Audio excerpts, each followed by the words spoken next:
शिवस्मारकाचं बांधकाम सार्वजनिक बांधकाम विभागानं थांबवलं असून सर्वोच्च न्यायालयाच्या आदेशानुसार हे काम या ठिकाणी थांबवण्यात आलंय। तर बांधकामाबाबत पर्यावरणवादी सर्वोच्च न्यायालयात गेले होते आणि सर्वोच्च न्यायालयानं बांधकाम थांबवण्याचे आदेश दिले। तर पुढील आदेश येईपर्यंत हे बांधकाम थांबवण्याचं सार्वजनिक बांधकाम विभागानं देखील आता कंत्राटदारांना आदेश दिलेत। तर दुसरीकडे शिवस्मारक समितीचे अध्यक्ष विनायक मेटे यांनी याच संदर्भात मुख्यमंत्र्यांची भेट घेतली आहे। शिवस्मारकाच्या कामाला दिलेल्या स्थगितीबाबत त्या दोघांमध्ये चर्चा झाली असून सुप्रीम कोर्टाच्या तोंडी आदेशानंतर राज्याच्या सार्वजनिक बांधकाम विभागाने देखील कंत्राटदारांना काम थांबवण्याचे आदेश दिले आहेत आणि आता राज्य सरकारची भूमिका सुप्रीम कोर्टात मांडण्यासाठी काय पावलं उचलावीत याबाबत विनायक मेटेंनी मुख्यमंत्र्यांशी चर्चा केली आणि त्याच पार्श्वभूमीवर आता पुढे हे काम कधी सुरू होणार हे बघणं महत्त्वाचं ठरणार आहे। बघत पुढची बातमी। डोंबिवलीत भाजप शहर उपाध्यक्षाच्या दुकानातून मोठा शस्त्रसाठा जप्त करण्यात आलाय। धनंजय कुलकर्णी असं या भाजपच्या शहर उपाध्यक्षाचं नाव आहे। या शस्त्रांमध्ये चॉपर, तलवारी, एअरगन, फायटर, चाकू, सुरे, कुऱ्हाडी अशा साहित्याचा समावेश आहे।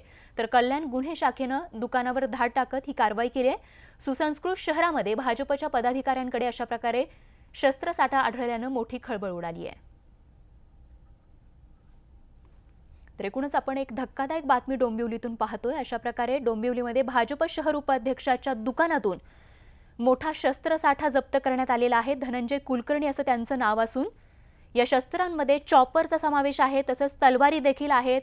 ही दृश्य आपण पाहतोय या शस्त्रसाठ्याची, जो पोलिसांनी या ठिकाणी जप्त केलेला आहे। फायटर, चाकू, सुरे, मोठमोठ्या कुऱ्हाडी देखील या शस्त्रसाठ्यामध्ये आढळून येत आहेत। प्रदीप भंडे आमचे प्रतिनिधी अधिक माहिती देतात। प्रदीप, एवढा मोठा शस्त्रसाठा या उपाध्यक्षांनी आपल्या दुकानात किंवा आपल्या ठिकाणी, ते जे कार्यालय होतं त्यांचं काय, ते तिथे कशासाठी ठेवला होता?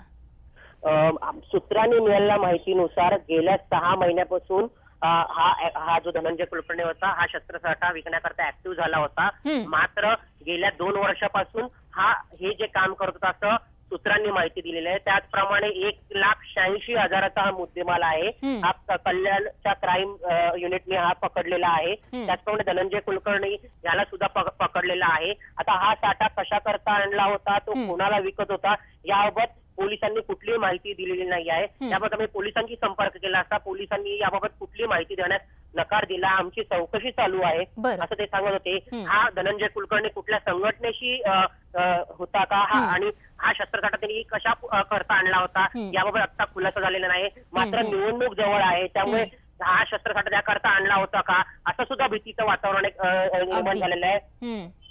त्यामुळे एकूणच आता पोलीस हा शस्त्रसाठा साठवण्यापाठीमागचं कारण शोधण्याच्या तयारीत लागलेले आहेत। प्रदीप, धन्यवाद या माहितीसाठी। आणि आता बातमी तमाम पालकांना सावध करणारी, कारण तुमची मुलं तुमच्या डोळ्याआड काय बघतात आणि त्यातून काय शिकतात याकडे लक्ष ठेवा। कारण मुंबईमध्ये एका 14 वर्षीय मुलीनं यूट्यूबवरचे काही व्हिडिओ बघून थेट गळफास लावून घेतलाय। या मुलीनं यूट्यूबवर असं काय बघितलं होतं ज्यातून तिनं स्वतःचं आयुष्य संपवलंय, जाणून घेऊयात। स्वर्गाची आस, मृत्यूची कास, आत्मा परत येईल म्हणून मुलीची आत्महत्या, यूट्यूबवरील व्हिडिओला भुलून आयुष्य संपवलं। दिल्लीतल्या बुरारी कांडाची पुनरावृत्ती मुंबईत झाली आहे। भोईवाडा भागातल्या 14 वर्षांच्या श्रावणी घोलप या मुलीनं बाथरूममध्ये गळफास घेऊन आत्महत्या केली आहे। कारण तिला वाटलं होतं की तिचा आत्मा स्वर्गात जाऊन पुन्हा तिच्या शरीरात प्रवेश करेल। श्रावणीच्या कुटुंबियांच्या मते ती यूट्यूबवर अस्ट्रल ट्रैवलचे वीडियो बघायची, ज्यात असाच दावा केला जायचा।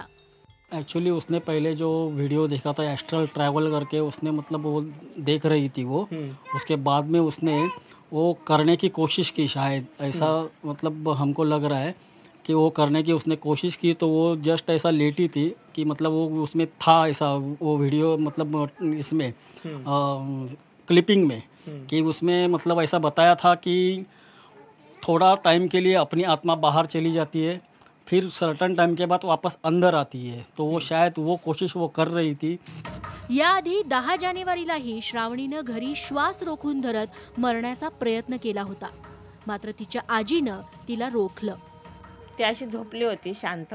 झोपल्याच्या नंतर ती म्हटलं एकदम शांत झोपली, श्वास वगैरे सगळा वरती वरून घेतला, पोट हलत नव्हतं, काय नव्हतं। तर मी एकदम घाबरले ना, तर मी तिला धक्का दिला आणि तिला उठवली. ती पटकनी उठली आणि मला धक्का दिला. तू कशाला मला उठवलंस?